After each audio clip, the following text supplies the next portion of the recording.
Hey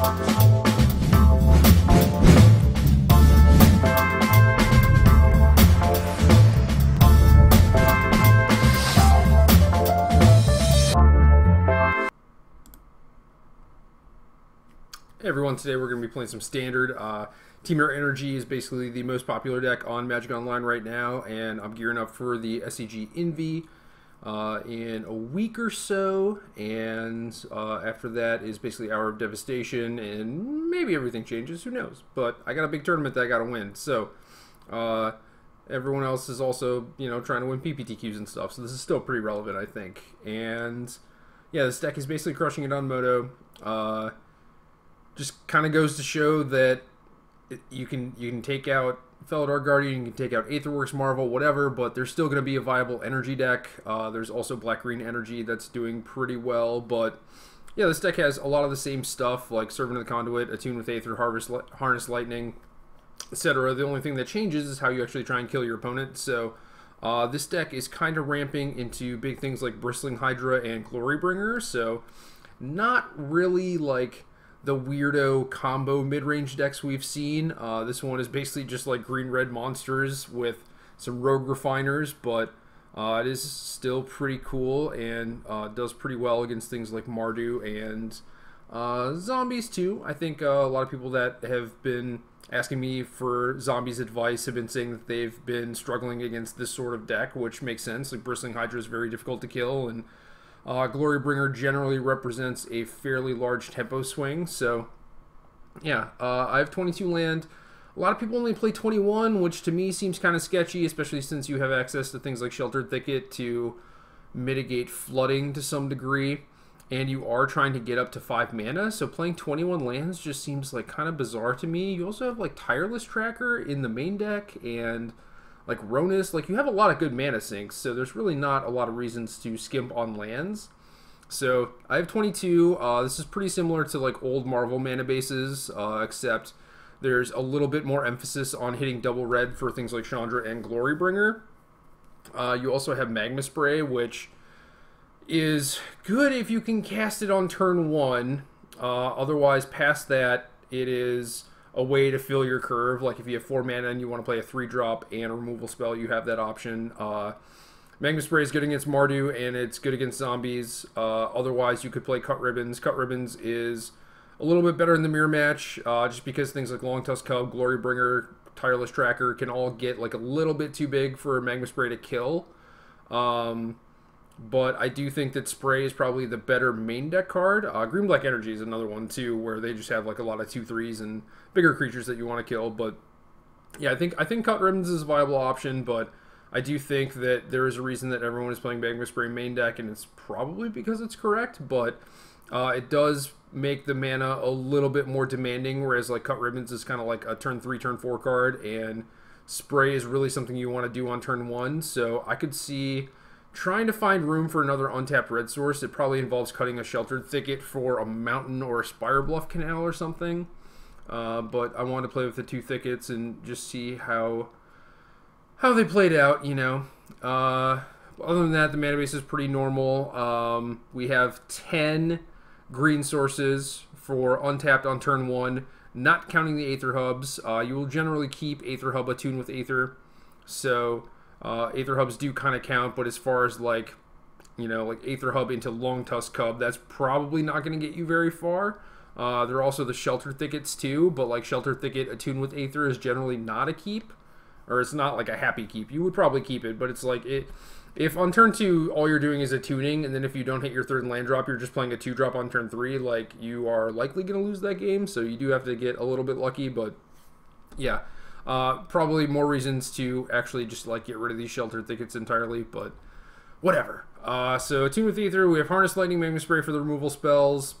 Some lists play Channeler Initiate, some don't. The list that I modeled mine after had 3, but since I went up a land, and I don't know, it seemed like this list not only has a lot more 3s, which makes it less of an important thing to like have a 2-drop mana accelerator. I think that's probably like a good thing for this deck. Like you definitely don't want to flood on 2 mana accelerators or anything. So I think playing 6 is probably a pretty good number, but I wouldn't be surprised if just like 4 or 8 was correct. Like, I honestly don't know. It likely depends on what your mana curve looks like and how you want to build your deck. But a few people started playing Ronus. Ronus seems quite good in the mirror match, so that seems pretty important. So I could totally see just like playing Ronus, playing maybe less mana dorks, but this list was all in on Bristling Hydra, which I really like. So I want to play the 4 Hydras, the 4 Glory Bringers. Those are your payoff cards. They're your best cards. Like, I imagine those are cards that you want to draw very often. So Channel or Initiate makes those cards a little bit better. So I have 6, but again, could see that number fluctuating. Long Tusk Cub is just super powerful. Like, it doesn't read strong, but when you actually play the games, it's just like, man, this thing gets out of control very quickly. And you have all this cheap removal to actually clear the way, which makes it even better. And you can like front load some of the energy with like a Tune with Aether, or even just like play Cub into Rogue Refiner is still pretty strong. So Cub is, I think, probably the innovation that makes this deck actually tier 1 and likely the best deck, whereas before it was way too reliant on sticking a Hydra or Glory Bringer, and if they found a way to either go wide around them or just like remove them outright, then the deck could usually not get any traction and would just, you know, fall behind and lose. But Long Tusk Cub helps with that a lot. Rogue Refiner is basically the card that we're splashing for outside of sideboard cards, and it is that good. You do want bodies to play. This one cycles, which helps you hit your land drops and, you know, find your big 4 and 5 mana payoff cards. So, like, when you have Servant and Attune with Ether and even, like, Channel or Initiate, like, at some point it just becomes kind of free to splash a color, and decks like this in the past have splashed things like Unlicensed Disintegration, which I could totally see, but Rogue Refiner, in addition to the blue sideboard cards, seems like a better splash to me, at least for now. And the fact that you get up to 8 of the fast lands, if you want them, Botanical Sanctum, Inspirable of Canal, makes the splash even easier, so... obviously, these lands are very good early, but are kind of tough when you're trying to cast 4 and 5 mana spells, because then you start having a bunch of lands that ETB taps. Game Trail and Shelter Thicket to some degree kind of like exacerbate that issue a little bit, but when you're seeing more cards, you have a little bit more velocity. Generally, that's not a huge issue, and you can plan out your turns and such. So, Rogue Refiner, War Splashing, definitely very good.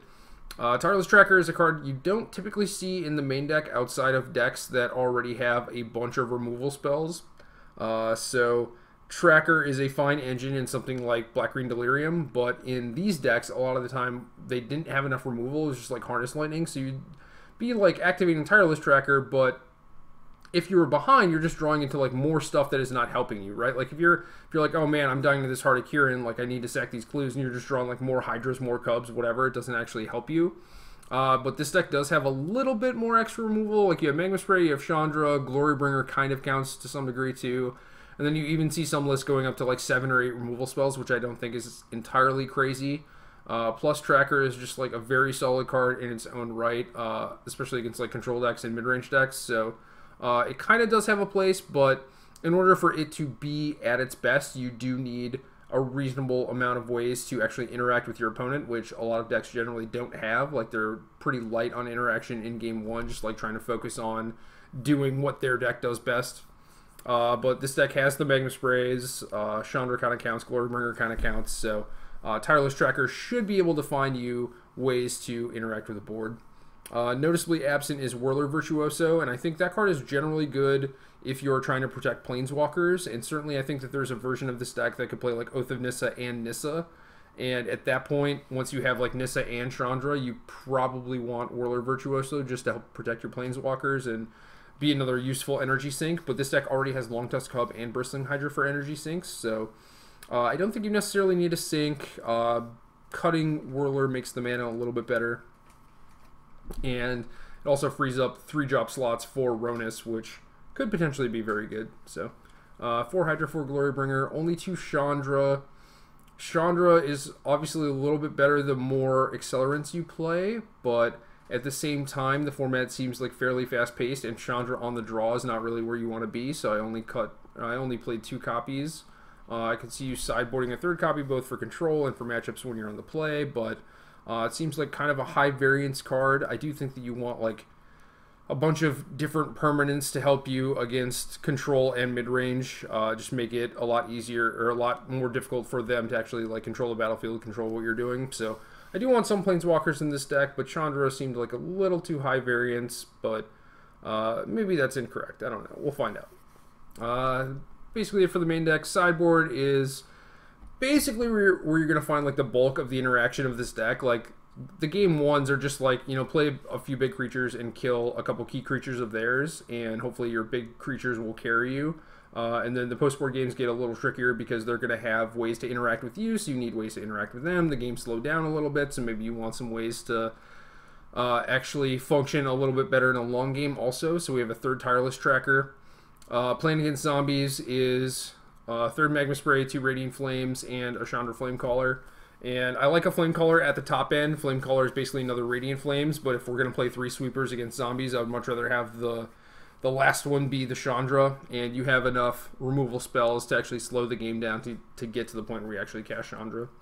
Cut Ribbons, which is basically just for the mirror match, basically just for Glorybringer, but like I said earlier, there are a lot of big creatures that this actually tags to, which is pretty nice. And I wasn't really sure on Cut versus Spray, but Spray seems to have a lot of applications, and Harness Lightning plus Cut is still a reasonable amount of removal spells for killing big creatures. Plus I have Essence Scatter in the sideboard, which I think is a pretty key card for the mirror, because you don't have a lot of good ways to interact with Bristling Hydra or Glorybringer, and this does it on the cheap, like the super, super cheap. And if they are trying to protect their thing with Negate, it's kind of a tall order. So I like having Essence Scatter and Cut Ribbons to fight the mirror match. Some players have like Confiscation Coup, Sky Sovereign, just like these big, clunky, expensive cards that generally lose to your opponent's sideboard cards anyway. So those don't seem very good to me. I have a couple negates just to keep like random combo decks and control decks honest. Depending on what you expect, this number could certainly go up. I've seen players play as many as 4 of them. If you are worried strictly about control, Essence Scatter helps a little bit because it stops Torrential Gearhulk, but you get to a point where the negates have diminishing returns and you would actually just want a Dispel to maybe like force a Hydra through a Disallow or something. So that might be something to consider, whereas if I wanted like a third counterspell for non-creatures, I might just play Dispel instead of some negates. I have some Brawl's Expertises for black-green energy, and I think that matchup's probably pretty tough. It seems like they could get under you pretty well, but overall this deck probably has a better matchup against the field, so I would expect to see this a lot more, but you still want stuff for that matchup. It's possible that this should maybe just be a one-of, because you probably won't play against it very often, and it's kind of hard to cast, so I do think that if you get there, this is like one of the best cards you could possibly play against them, especially since you have a lot of powerful cards that you can put in off of it, but maybe you should only have one. And then we have some stuff from Mardu, just a couple Manglehorns, Appetite for the Unnatural. This could potentially be Natural State or a cheaper Disenchant, but I don't know. I think there are enough weirdo artifact decks out there, or like, you know, hidden stockpile like type of things, where you just want the catch-all from Appetite of the Unnatural. I realize like Natural State would kill hidden stockpile with Anointed Procession, whatever. Yeah, Appetite's just basically like a general catch-all, kind of like Negate. Like the format is still kind of weird, still kind of up in the air, you know, so you never know what people are really going to show up with, and it is possible that once you have like hyper-focused metagame, you can actually build your sideboard a little bit better and just like focus on the things that actually matter, and then like people's deck choices will also just like narrow too. So but at this point, I think we just want to cover ourselves against a lot of different stuff. So that's it. That's the deck. Let's go.